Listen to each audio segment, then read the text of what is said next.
दुनिया के किसी भी बड़े लीडर को प्रोटेक्ट करना ये शायद दुनिया की सबसे मुश्किल चुनौतियों में से एक है। आज हम बात करेंगे भारत के प्रधानमंत्री की सुरक्षा की, उन घेरों की जो उन्हें हर पल हर खतरे से महफूज रखते हैं। तो चलिए इस अभेद्य किले की एक एक परत को खोल कर देखते हैं। तो सवाल यही उठता है कि आखिर इतने खतरों के बीच कोई वर्ल्ड लीडर सुरक्षित रहता कैसे है, और इसका जवाब आज हम ढूंढने वाले हैं। देखिए, ये सिर्फ कुछ गार्ड्स या कमांडोज की बात नहीं है। ये एक बहुत ही कॉम्प्लेक्स मल्टी लेयर्ड स्ट्रैटेजी है, जहां हर एक कदम, हर एक मुमकिन खतरे का हिसाब पहले से ही लगा के रखा जाता है। तो सबसे पहले ये समझना बहुत जरूरी है कि आखिर भारत के प्रधानमंत्री को दुनिया की सबसे कड़ी सुरक्षा दी ही क्यों जाती है। और वजह बिल्कुल सीधी है, लगातार और बहुत ही गंभीर खतरे जो इस पद के साथ हमेशा हमेशा जुड़े रहते हैं। और ये जो सुरक्षा का ढांचा है ना, ये कोई कागजी प्लान नहीं है। ये एक ऐसी स्ट्रक्चर है जिसे असल खतरों के सामने बार बार लिटरली टेस्ट किया गया है। इसने कई हमलों की कोशिशों को पहले भी नाकाम किया है, जो जमीन पर इसकी इफेक्टिवनेस को साबित करता है। तो सुरक्षा की ये कहानी शुरू कहाँ से होती है? देखिए, सबसे इफेक्टिव सिक्योरिटी वो होती है जो खतरे को पैदा होने से पहले ही रोक दे। और यही है पहली ढाल, एक अदृश्य दीवार, एन इनविजिबल शील्ड जो हमेशा एक्टिव रहती है।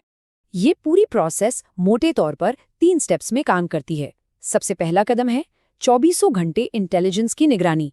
इसके बाद प्रधानमंत्री के कहीं भी पहुंचने से बहुत पहले हर एक रास्ते और हर एक जगह को पूरी तरह से सैनिटाइज किया जाता है, यानी जांचा परखा जाता है। और आखिर में अगर कोई भी छोटा मोटा खतरा नजर आता है तो उसे एक्टिव होके खत्म कर दिया जाता है। और ये जो निगरानी है ना, ये बहुत वाइड है। मतलब आईबी और रॉ जैसी एजेंसीज सिर्फ बड़े बड़े आतंकी नेटवर्क्स पर ही नहीं, बल्कि लोन वुल्फ यानी अकेले हमला करने वालों पर, और यहाँ तक कि सोशल मीडिया पर चल रही बातचीत पर भी पैनी नजर रखती हैं। मकसद ये है कि किसी भी साजिश को सिर उठाने का मौका ही न मिले। अच्छा, तो इस इनविजिबल शील्ड के बाद आती है सुरक्षा की वो परत जिसे हम अपनी आंखों से देख सकते हैं, एलीट ह्यूमन शील्ड। ये सुरक्षा कर्मियों के कई घेरों में बटी होती है, और पता है, हर घेरे की अपनी एक बहुत ही स्पेसिफिक जिम्मेदारी होती है। और इस इंसानी ढाल के बिल्कुल सेंटर में, दिल में, होती है स्पेशल प्रोटेक्शन ग्रुप यानी एसपीजी। ये एक ऐसी एलीट फोर्स है जिसे सिर्फ और सिर्फ प्रधानमंत्री की सुरक्षा के लिए बनाया गया है। इनकी ट्रेनिंग होती ही है इंस्टेंट रिएक्शन देने और एकदम क्लोज क्वार्टर कॉम्बैट के लिए। अब ये जो अंदर का और बाहर का घेरा है, इसमें फर्क समझना बहुत जरूरी है। एसपीजी जो सबसे अंदरूनी घेरा बनाती है, वो सेकंडों में रिएक्ट करती है। उनका मेन मिशन होता है कि किसी भी हमले के बीच से प्रधानमंत्री को फौरन सुरक्षित बाहर निकालना। दूसरी तरफ एनएसजी और पुलिस का जो बाहरी घेरा होता है, वो भीड़ को कंट्रोल करता है और खतरे को प्रधानमंत्री तक पहुंचने ही नहीं देता। तो इंसानों की ढाल तो हो गई, पर इसके साथ साथ सुरक्षा की एक और बहुत जरूरी परत है, और वो है टेक्नोलॉजी की। ये सिर्फ एक मजबूत कवच ही नहीं है, बल्कि हमले की सूरत में सुरक्षित निकलने का रास्ता भी यही तैयार करती है। इस टेक सिक्योरिटी का सबसे बड़ा उदाहरण क्या है? भख्तरबंद गाड़ियां। इन्हें आप एक चलता फिरता किला समझ सकते हैं। इनको डिजाइन ही ऐसे किया गया है कि ये किसी भी हमले का पहला इम्पैक्ट, पहला झटका खुद झेल जाएं, ताकि अंदर बैठे लोग पूरी तरह से सुरक्षित रहें। और इन गाड़ियों में जो सुरक्षा परतें होती हैं, वो वाकई कमाल की हैं। सोचिए, बुलेट प्रूफ ग्लास, बम रेजिस्टेंट बॉडी, ऐसे टायर्स जो पंचर होने पर भी दौड़ते रहें। अरे, ये गाड़ियां तो ग्रेनेड और आईईडी जैसे धमाकों को भी झेल सकती हैं। मॉडर्न टेक्नोलॉजी का एक शानदार नमूना। पर मान लीजिए वर्स्ट केस सिनेरियो में हमला हो ही जाता है, तब क्या? तब एक इमरजेंसी प्लान तुरंत एक्टिवेट हो जाता है।